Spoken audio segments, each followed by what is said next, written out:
Bismillah. Assalamualaikum warahmatullahi wabarakatuh.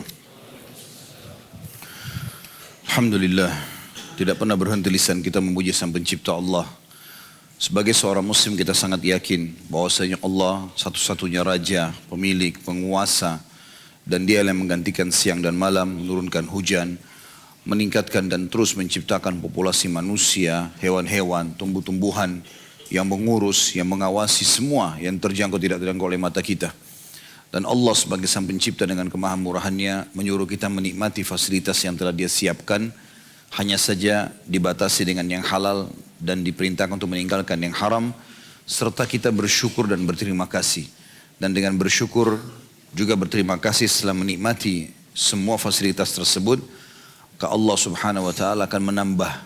Dan kalimat syukur ini Allah ringkaskan di semua kalimat yang orang bisa ucapkan, yaitu Alhamdulillah. Maka jadilah orang yang selalu bersyukur dengan kalimat ini.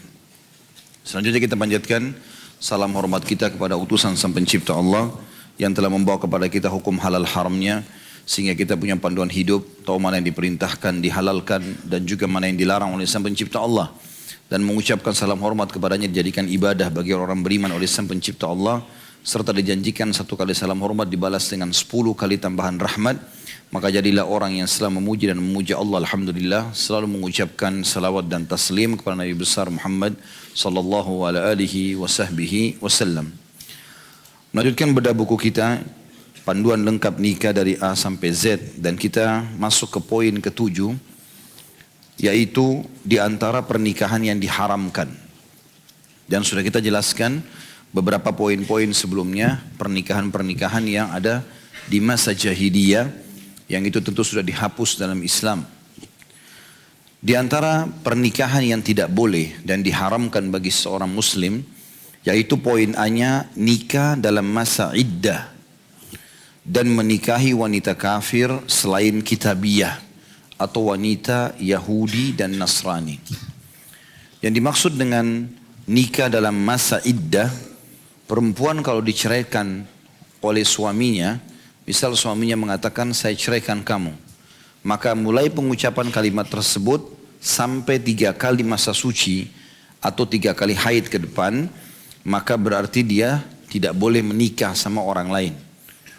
Dan dia diprioritaskan untuk kembali kepada suaminya.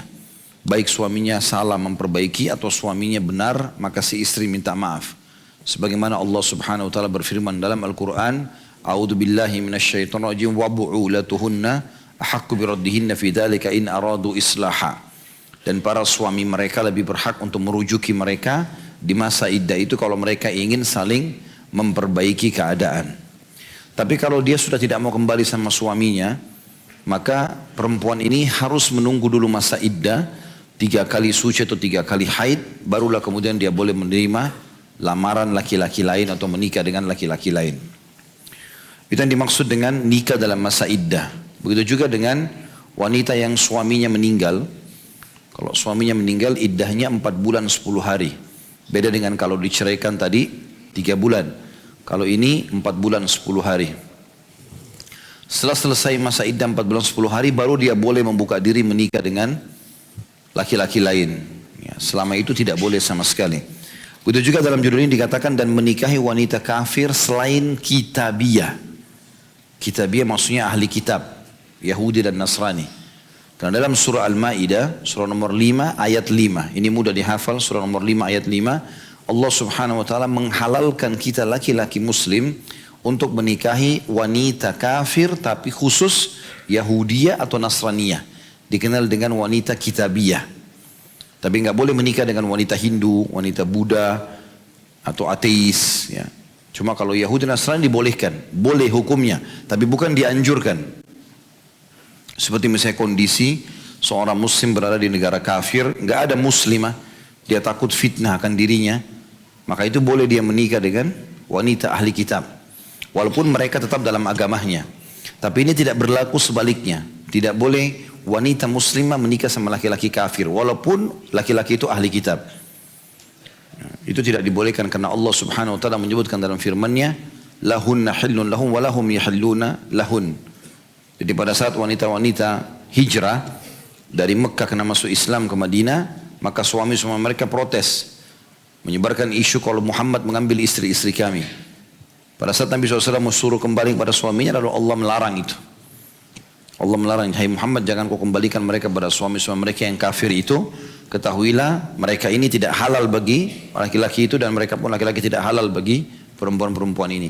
Dan bagi sahabat Nabi yang mau nikahi wanita yang masuk Islam seperti ini, ya, suaminya tetap dalam keadaan kafir, dia boleh menunggu masa iddah, kemudian dia mengembalikan mahar suami yang kafir, lalu kemudian dia menikahi wanita ini.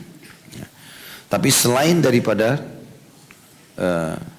kasus ini, maksudnya selain daripada laki-laki muslim menikahi ahli kitab, wanita perempuan Yahudi atau Nasrani, maka tidak boleh menikah dengan orang-orang kafir tentunya.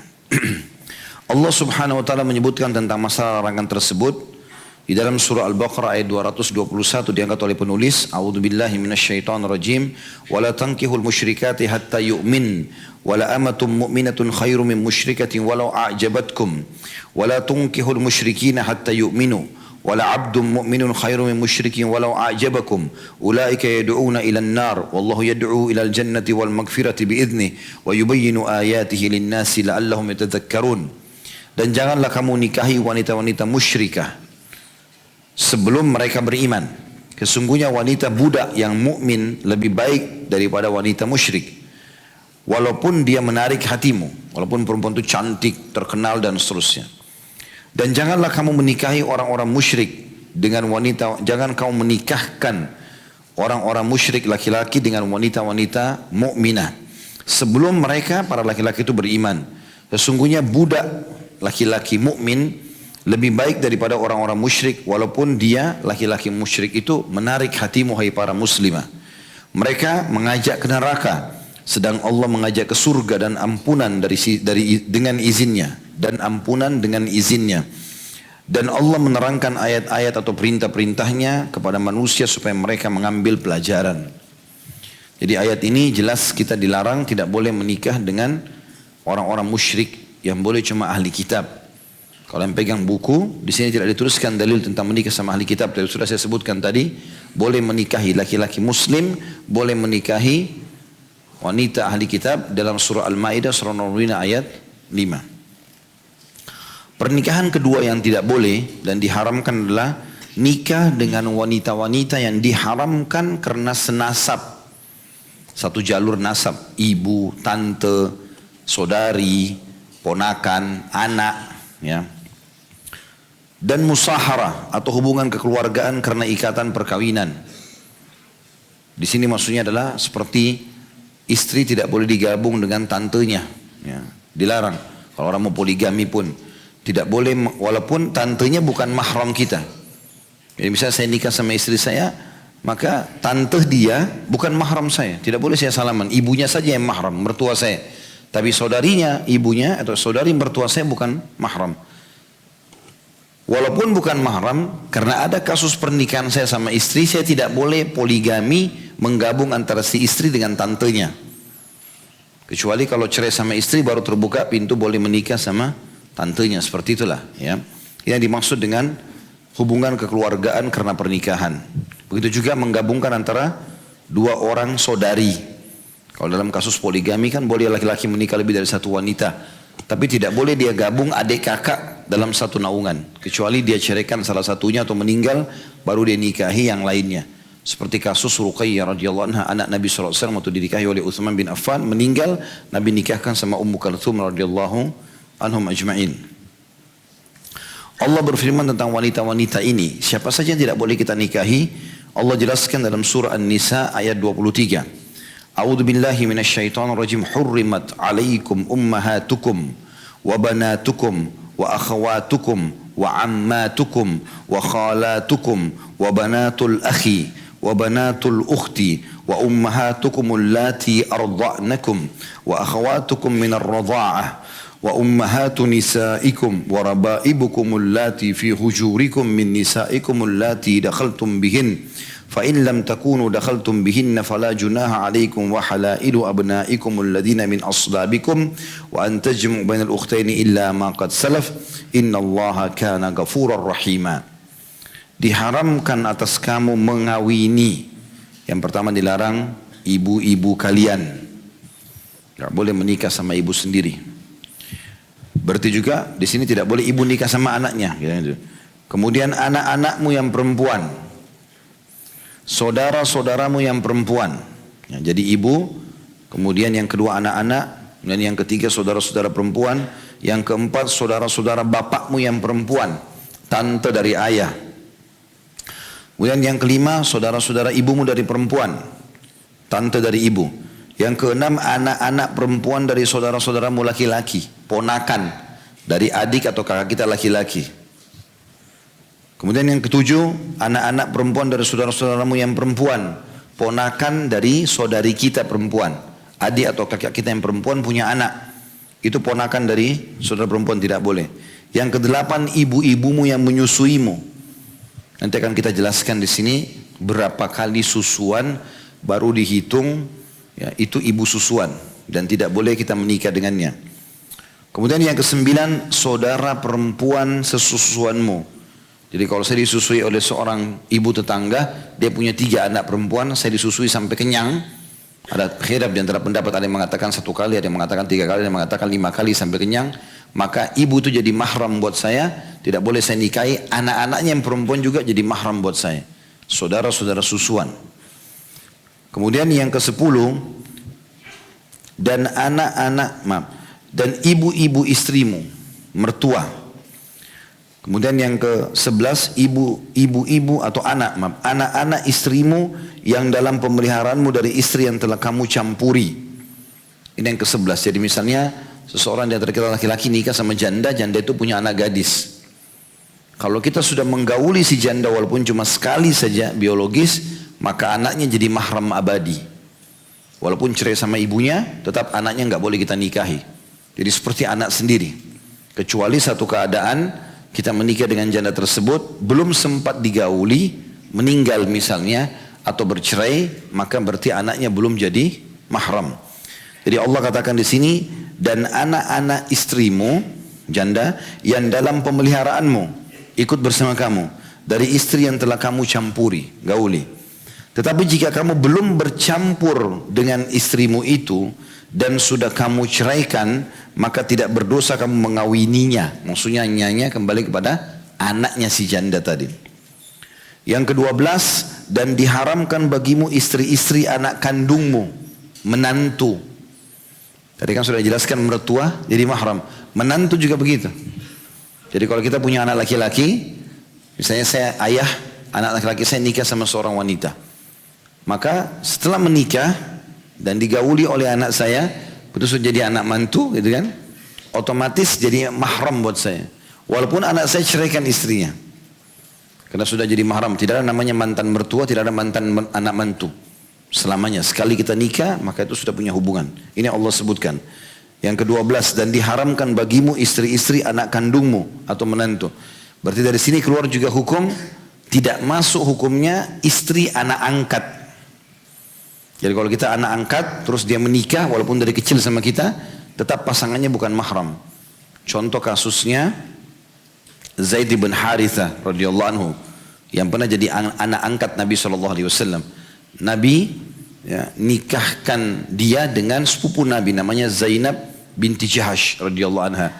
Tapi berjalan 2 tahun kalau nggak salah pernikahannya atau sekian waktu tidak cocok, maka cerai.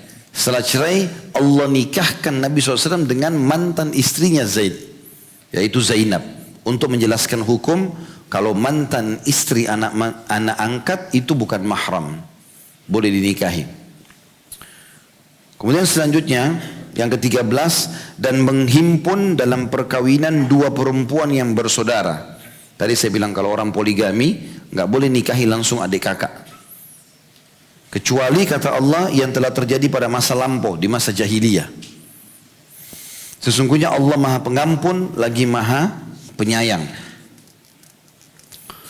Tentu di sini banyak sekali ya yang disebutkan. Di poin C-nya, kalau yang pegang buku, termasuk yang diharamkan yang ketiga adalah diharamkan menikahi wanita-wanita yang diharamkan karena sepersusuan. Berdasarkan ayat tadi yang sudah dibacakan dan sebagaimana yang akan dijelaskan nanti di bab wanita yang dihalalkan dan diharamkan. Seperti itulah. Ya. Saya baca dulu poin D-nya, nanti akan kita lihat di bab setelah ini ada penjelasan panjang lebar tentang ayat ini ya. Yang keempat yang tidak boleh adalah demikian pula tidak boleh menghimpun antara wanita sama bibinya dalam poligami. Walaupun tadi saya bilang bibinya bukan mahram, tapi selama kita masih nikah sama ponakannya, maka tidak boleh berpoligami dengan tantenya, seperti itulah. Berdasarkan sabda Nabi SAW, la yujma'u bainal mar'ati wa ammatiha, wa la bainal mar'ati wa khalatiha. Tidak boleh dikumpulkan antara wanita dengan bibinya dan wanita, baik bibi dari bapaknya atau bibi dari ibunya. Kalau bibi dari ayah kan diistilahkan dengan ammah. Kalau bibi dari ibu, khalah. Dua-duanya tetap tidak boleh. Jadi antara ponakan sama tante nggak boleh digabungkan. Dalam sebuah riwayat dari Abu Hurairah radhiyallahu anhu, ia mengatakan, lalu diperlihatkan kepada kami bahwa bibi ayah dan bibi ibu mempunyai status kedudukan yang sama. Maksudnya kalau kita nikah sama seorang wanita dan dia punya tante dari paman ayahnya dan tante dari ibunya, dua-duanya tidak boleh kita gabungkan dengan ponakannya. Seperti itulah. Khusus sampai sini teman-teman di poin D. Kita coba pindah, kalau yang pegang bukunya tentunya, ke lembaran yang setelahnya, ada 2 lembar setelahnya, bab 3, wanita yang dihalalkan dan yang diharamkan untuk dinikahi. Karena ayat tadi yang kita bacakan itu dirincikan dalam bab ini. Nah, kita akan gabungkan tentunya. Ditulis oleh penulis ayat ini, diulangi lagi tapi lebih lengkap ya, lebih lengkap. Saya cuma baca lanjutan ayat saja. Setelah Allah bilang wa antajmu' bainal ukhtaini illa ma qad salaf innallaha kana ghafurur rahima, dan engkau menggabungkan 2 orang saudari dalam satu naungan perkawinan kecuali yang telah lampau, sesungguhnya Allah itu Maha Pengampun lagi Maha Penyayang. Di sini ditambah ayatnya, ayat 1 ayat setelahnya, wal muhsanatu minan nisa'i illa ma malakat aymanukum kitaballahi alaikum wa uhilla lakum ma wara'a dhalikum an tabtagu bi amwalikum muhsinina ghaira musafihin famastamta'tum bihi minhunna fa'atuhunna ujurahunna faridah. Al-ayah, yang artinya, jadi setelah ayat tadi yang kita baca itu, diharamkan ibu-ibu kalian, anak-anak kalian, saudari-saudari kalian, seterusnya sampai menggabungkan antara 2 saudari. Lalu dilanjutkan ayatnya, dan diharamkan juga kamu mengawini wanita yang bersuami. Jadi kalau masih status suami, masih status istri nggak boleh. Makanya teman-teman, ini pernah sering terjadi soalnya. Ada beberapa ikhwah terjadi dan saya tahu kasusnya. Rupanya si perempuan ini belum selesai perceraian sama suaminya, gitu kan? Kemudian dia sudah bilang saya sudah janda. Laki-laki ini tidak cross check, langsung main nikah. Padahal cerai aja belum diceraikan, dia hanya tidak suka sama suaminya. Bahkan pernah terjadi kasus, ditanya di pengajian, saya sampai tanya kepada syekh guru kami, itu masih bertanya lagi kepada mufti ulama di negaranya, karena rumitnya masalah terjadi di Indonesia. Apa masalahnya? Dia rupanya sudah ikut taklim, suami istri sekarang, dan sudah punya anak 5. Ternyata setelah ikut taklim baru faham hukum. Si perempuan yang punya anak 5 ini dulu masih punya suami dan belum cerai, hanya tidak suka sama suaminya, tinggalkan rumah, ketemu sama laki-laki yang sekarang jadi suaminya, punya anak 5 nih. Gimana sekarang hukumnya? Hah? Ada yang bisa jawab? Ulama Kalibata mana? Saya waktu ditanya, tidak sangka kalau terjadi begitu. Bagaimana seorang perempuan cuma tinggalkan suaminya karena tidak suka, ketemu laki-laki lain, lalu mengaku janda menikah. Punya anak 5. 5 ini berarti kalau kita hitung 1 tahun sekali melahirkan, berarti sudah 5 tahun minimal menikah gitu kan. Sekarang baru tahu hukum, nanya bagaimana. Ini ustadz-ustadz kesian, kadang-kadang seperti pilot, dikasih pesawat sayapnya sudah patah semua. Tolong ustadz selamatkan, bagaimana cara? Kenapa antum melakukan dulu gitu? Saya tanyakan kepada Dr. Ziyad Abadi, beliau salah satu orang ahli hadis di Jordan. Beliau bilang saya akan tanya mufti Jordan, karena kasusnya aneh ini. Ditanya berapa hari baru beliau kasih saya jawaban gitu. Jadi jawabannya, dianggap pernikahan sekarang tidak sah walaupun sudah punya anak, nggak sah. Dia harus cari mana suaminya yang dulu, si perempuan ini. Lalu kemudian dia minta cerai baik-baik. Kalau suami itu ceraikan, tetap dia lalui masa iddah, 3 kali masa haid, baru dia nikah ulang sama suaminya sekarang. Dan kalau mereka lakukan itu karena kejahilan, setelah nikah seperti ini tadi yang jalurnya, baru anak-anaknya dinisbatkan kepada mereka. Kalau bagaimana kasusnya kalau suaminya sudah tidak ditemukan, meninggal segala macam, dia ajukan kepada hakim. Dan untuk sementara nggak boleh kumpul sama laki-laki yang sekarang dianggap suaminya. Sampai hakim menetapkan khulu, ya, dicabut haknya suami yang pertama, ditentukan masa iddahnya, baru kemudian dia menikah ulang. Seperti itulah. Makanya Allah sudah ingatkan, jangan menikahi perempuan yang masih bersatu suami, gitu kan? Kemudian kecuali budak-budak yang kau miliki, Allah telah menentukan hukum itu sebagai ketetapannya atas kamu. Kalau budak beda, budak ini hasil rampasan perang. Tentu zaman sekarang tidak ada ya. Jadi budak-budak itu berbeda hukum, ada hukum sendiri. Nanti kita akan bahas insya Allah di babnya sendiri tentang masalah hukum-hukum budak ini. Dan dihalalkan bagimu selain yang demikian itu, yaitu mencari istri-istri dengan hartamu untuk dikawini. Jadi selain ibumu, selain anakmu, selain saudarimu, selain tantemu, ya, selain ibu susuan, selain saudari susuan, selain mertua, selain mantu, ya, selain menggabungkan 2 orang yang bersaudara, semua itu selain itu, dan perempuan yang masih bersatu suami, maka boleh kau nikahi. Nikahlah dengan orang-orang yang lain dengan menggunakan harta-hartamu semampumu. Nikah dengan orang yang kufu, sepadan, gitu kan?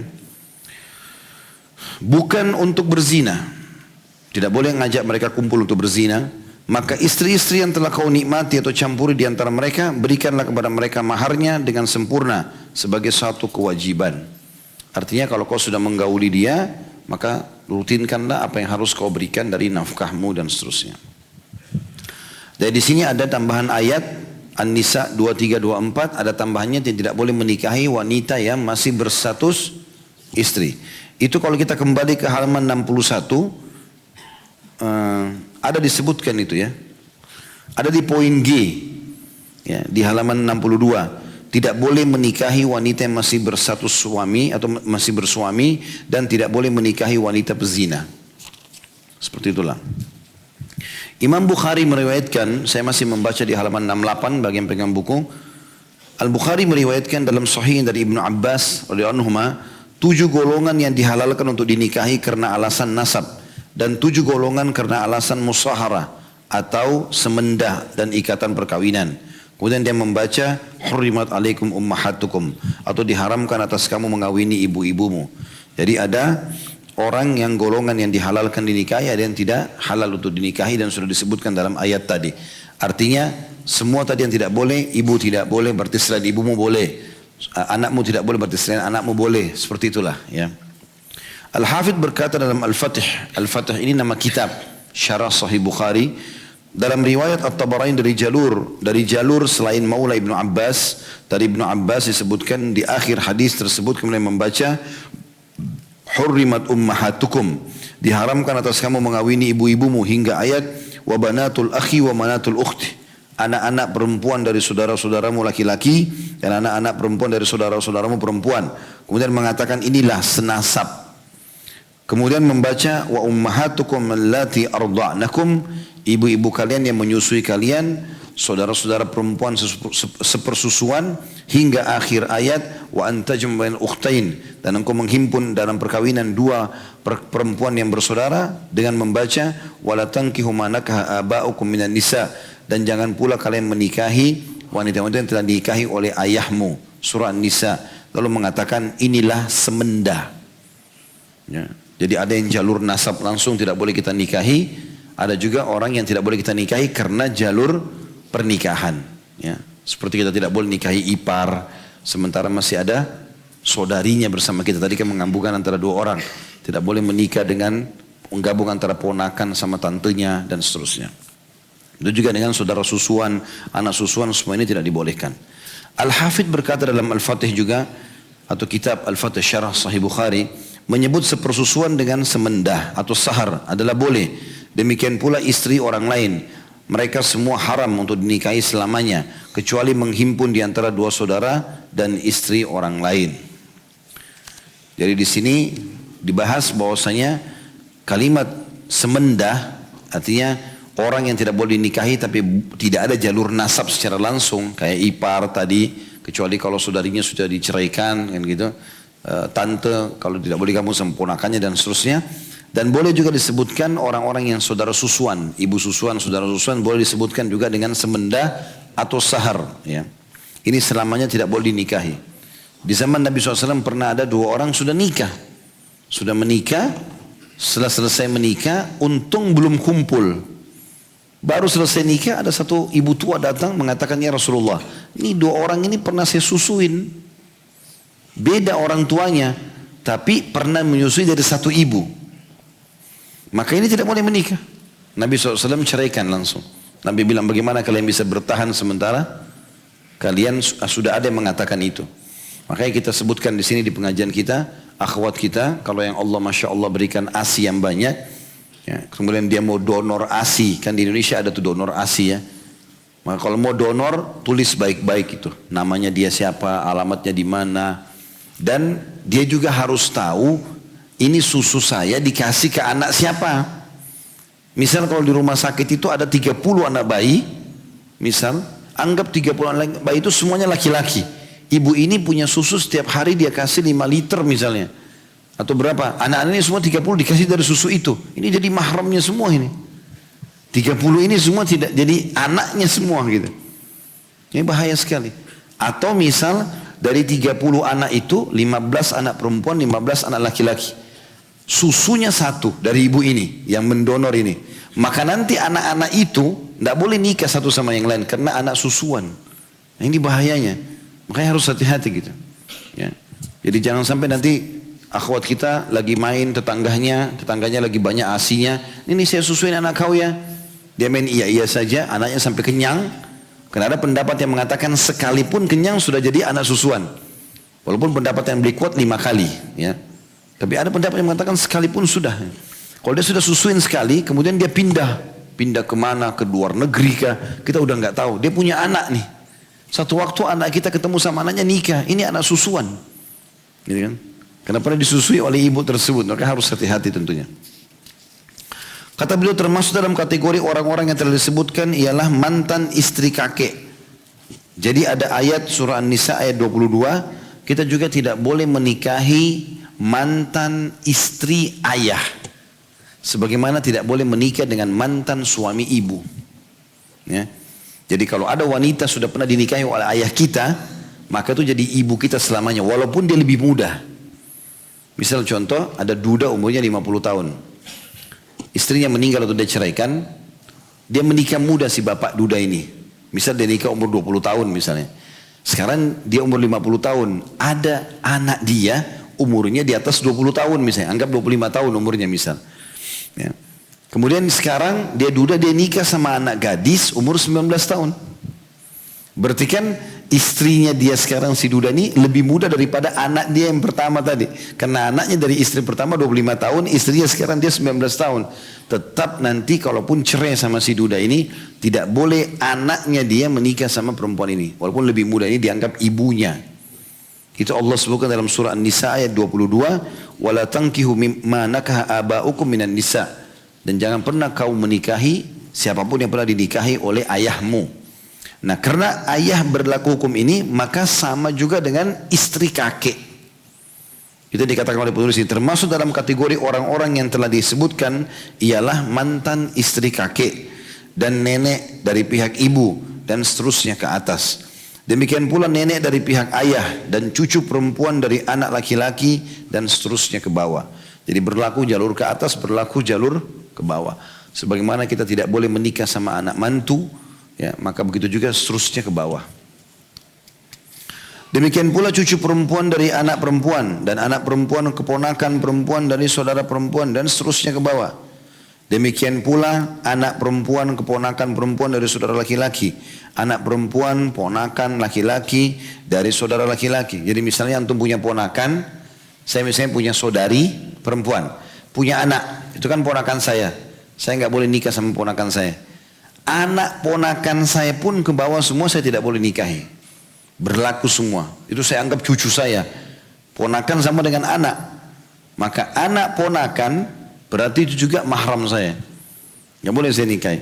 Itu yang dimaksud sini. Ponakan laki-laki dari saudara laki-laki. Itu juga dengan saudara perempuan dan bibi dari pihak laki-laki dan seterusnya ke atas. Tante-tante semua tidak boleh, berarti jalur ke atas, nenek-nenek semua tidak boleh gitu. Demikian pula bibi ibu, tantenya ibu, baik dari pihak bapak maupun ibunya dan seterusnya ke atas. Demikian pula bibi bapak dari pihak ibu, nenek istri dan seterusnya ke atas. Dan anak perempuan dari anak tiri perempuan dan seterusnya ke bawah. Jadi tadi misalnya saya nikah sama janda punya anak gadis. Kan kalau saya sudah gauli ibunya, anaknya kan jadi mahram ya. Sekarang kalau ini anaknya si janda ini nikah, saya kan sudah ayah tirinya gitu kan. Tapi saya tidak boleh nikahi karena saya sudah gauli ibunya. Kalau anak ini nikah, punya anak, berarti cucu istri saya gitu kan. Itu juga dihitung cucu saya. Walaupun itu anak ini bukan nasab saya. Maka haram anaknya janda itu saya nikahi, haram juga cucunya. Anaknya juga itu. Ya, ke bawah. Itu yang dimaksud di sini. Demikian pula anak perempuan dari anak tiri laki-laki. Istri cucu laki-laki dari anak laki-laki dan cucu laki-laki dari anak perempuan. Serta menghimpun antara seorang perempuan dengan bibi, baik dari pihak ayah maupun ibu. Jadi artinya semua tadi yang diharamkan maka berlaku jalur ke bawah dan jalur ke atasnya. Syekh Islam Ibn Taimiyah rahimahullah berkata, adapun wanita-wanita yang diharamkan karena nasab, maka ketetapannya bahwa semua kerabat seorang pria dari nasab adalah haram atasnya, kecuali anak perempuan pamannya, baik dari pihak bapak maupun ibu, dan anak perempuan bibinya, baik dari pihak bapak maupun ibu. Keempat golongan ini yang dihalalkan oleh Allah kepada Rasulnya dengan firman Allah Subhanahu Wa Taala. Jadi saya kembali ulangi lagi, tadi kan yang tidak boleh semua sudah jelas. Ibu kita ke atas, bagi kita laki-laki. Ayah kita ke atas sebagai anak perempuan, gitu kan? Semua jalur ke sampingnya, kakek, nenek, segala macam, tante, paman, semua sama. Jalur sebelah kita, saudara dan semua jalur ke bawahnya, ponakan-ponakan, cucu-cucunya, semua jadi mahram ini. Tidak boleh semua. Satu-satunya yang boleh, orang yang punya jalur nasab ini ada 4 orang, yaitu sepupu kita. Kan kita tidak boleh nikah sama tante kita. Karena dia adalah saudarinya ibu, kan gitu. Tapi anaknya tante sama anaknya paman yang kita bisa istilahkan sepupu itu bukan mahram, boleh kita menikah. Nah ini di Indonesia perlu kita luruskan karena sebagian kita sering kali menganggap sepupunya ini kan saudara, ini kan saudara. Jadi tidak pakai hijab, dianggap sepupunya nggak apa-apa, nggak boleh. Ali bin Abi Thalib sepupu dengan Fatimah. Karena beliau sepupunya Nabi SAW kan. Nabi SAW namanya Muhammad bin Abdullah bin Abdul Muttalib. Kan gitu. Ali bin Abi Thalib, Ali bin Abu Thalib bin Abdul Muttalib. Jadi Abu Thalib ayahnya Ali sama Abdullah ayahnya Nabi SAW saudara kandung. Berarti Nabi sama Ali apa? Sepupu. Nah Nabi punya anak namanya Fatimah. Dinikahi oleh siapa?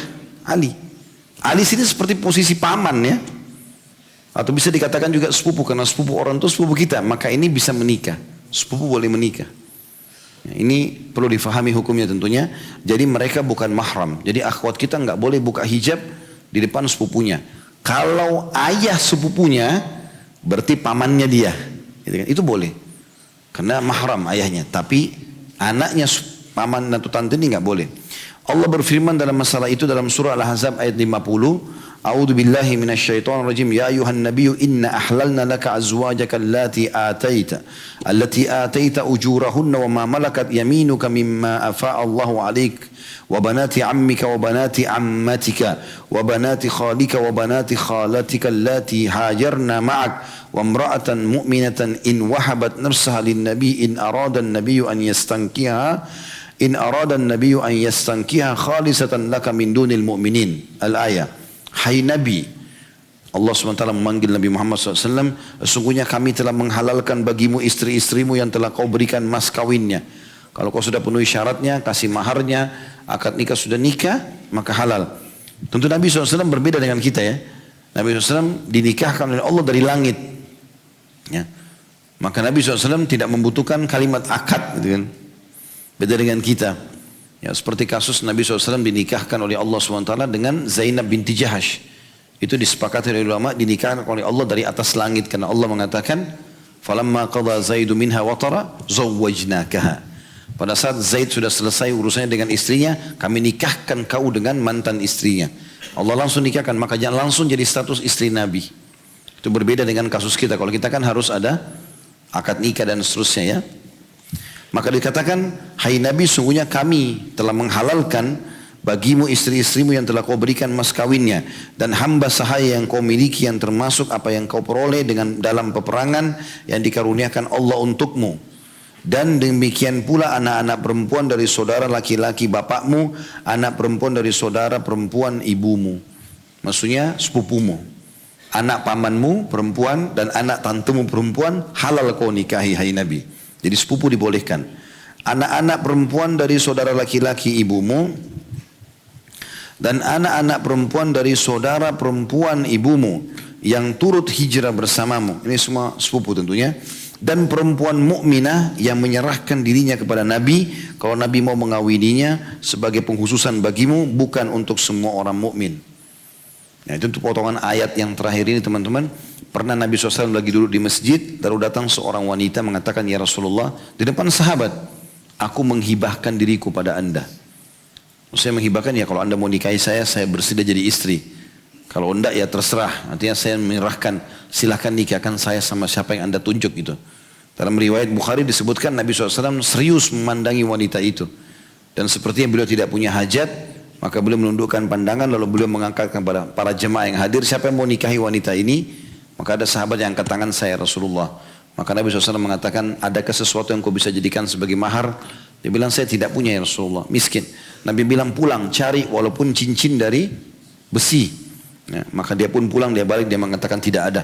Kata Nabi SAW, kau hafal beberapa ayat Al-Quran? Dia bilang iya.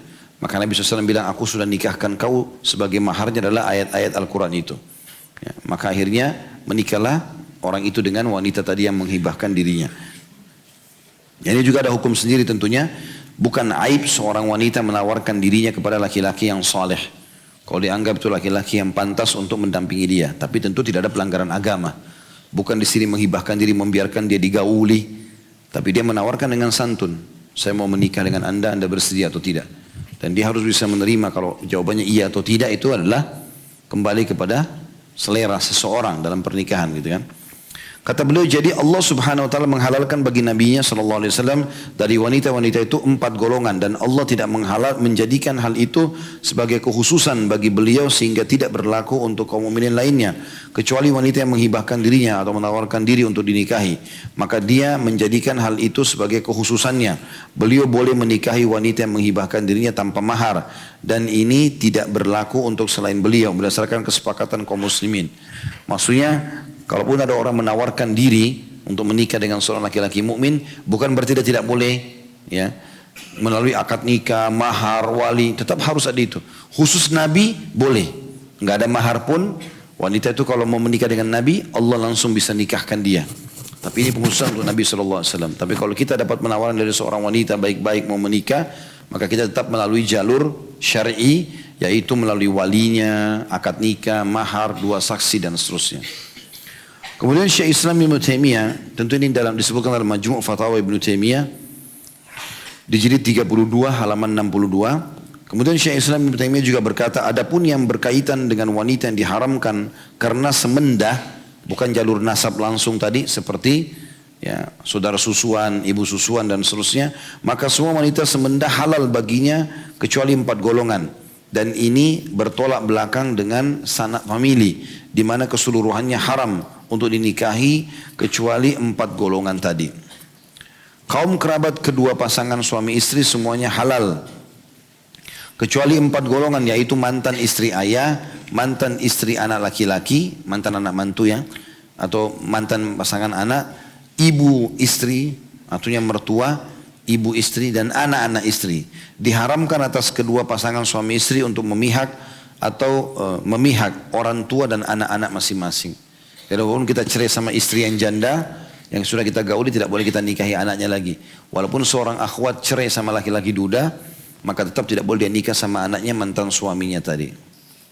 Diharamkan atas laki-laki menikahi ibu istrinya, mertua, termasuk nenek istrinya dari pihak ibu dan ayah, serta seterusnya ke atas. Ia juga diharamkan menikahi anak perempuan istrinya, yaitu anak tiri dan cucu perempuan dari anak perempuan istrinya, serta seterusnya ke bawah. Juga anak perempuan dari anak tiri perempuan pun adalah haram.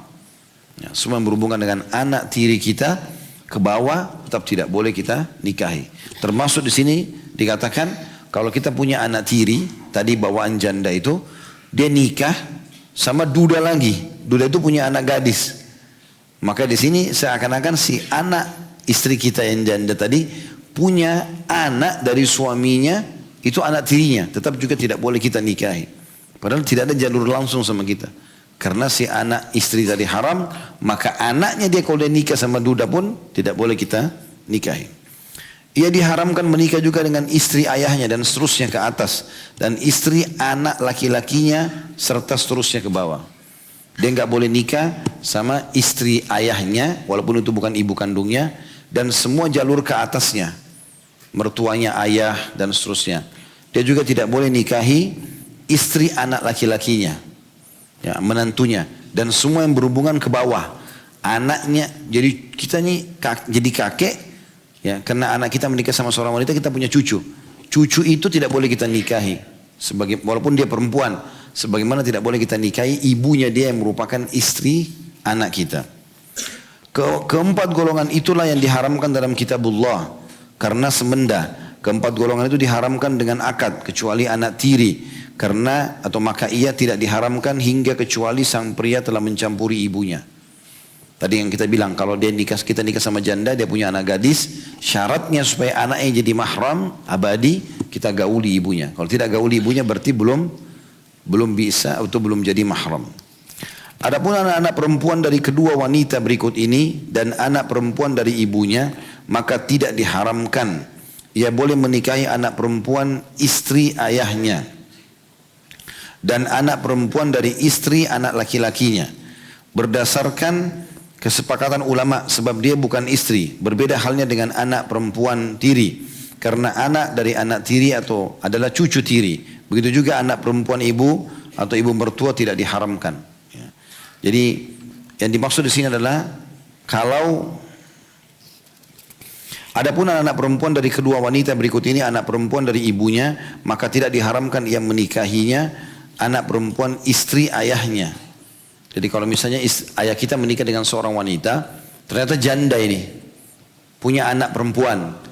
Anak perempuannya janda itu menjadi mahramnya ayah kita, tapi tidak mahram dengan kita. Mirip kasus juga teman-teman kalau kita misalnya janda bawa anak laki-laki, atau janda bawa anak perempuan, duda bawa anak laki-laki. Mereka menikah nih, janda menikah sama duda masing-masing bawa anak. Sudah menikah, maka pertanyaannya, apakah halal juga anaknya mereka saling menikah? Anak janda perempuan sama anak duda laki-laki. Si duda sama janda nikah, anaknya halal nggak menikah? Halal. Halal menikah di sini, karena mereka tidak punya hubungan. Yang tidak boleh itu si duda ini tidak boleh nikah sama anaknya si janda istrinya dia. Tapi kalau anak sama anak nggak ada hubungannya. Jadi bisa saja dalam satu pernikahan, duda sama janda menikah, kemudian di bawahnya itu bersamaan hari yang sama anaknya sama anaknya menikah. Karena berbeda dari jalur nasabnya berbeda. Itu yang dimaksudkan itu dalam poin ini. Faham ya? Jadi yang kita tidak boleh nikahi istrinya ayah. Tapi kalau istri ayah bawa anak, halal untuk dinikahi. Karena dianggap tidak ada hubungannya sama kita. Tapi sama ayah kita ada. Ayah kita nggak boleh nikahi anak dia atau anak tirinya karena punya hubungan dengan istrinya. Begitu juga boleh seorang mertua, misal anak laki-laki saya menikah sama seorang perempuan. Perempuan yang dinikahi ini kan anak mantu, haram buat saya kan gitu. Tadi sudah dibahas itu. Nggak boleh saya nikahi anak mantu saya. Tapi kalau anak mantu itu janda, bawa anak perempuan, ya kan? Berarti dia menjadi anaknya anak saya, gitu kan? Karena anak saya menikahi si janda. Tapi bagi saya, anaknya janda itu, anak mantu saya itu bukan mahram. maka saya boleh menikahi anak bawaannya anak mantu. Itu yang dimaksud dengan paragraf ini. Dua wanita ini boleh dinikahi, yaitu anak perempuan bawaannya istri ayah dan anak perempuan bawaannya anak mantu. Jelas ya? Baik, ada riwayat di situ dikatakan Imam Bukhari meriwayatkan bahwa Abdullah bin Ja'far pernah menghimpun antara putri Ali dengan mantan istrinya Ali. Tapi karena ini bukan ibu sama anak ya. Ali bin Abi Thalib punya anak perempuan, punya juga mantan istri. Tapi anak perempuan ini bukan dari ibu ini. Maka ada seseorang dari keturunan di situ juga namanya Abdullah bin Ja'far menikahi, menggabungkan poligami antara anak Ali dengan mantan istri Ali yang lain. Bukan ibunya anak ini. Karena ini poin yang dibolehkan. Allahu alam. Jadi ini yang dimaksud dengan bahasan kita di halaman 72 insya Allah.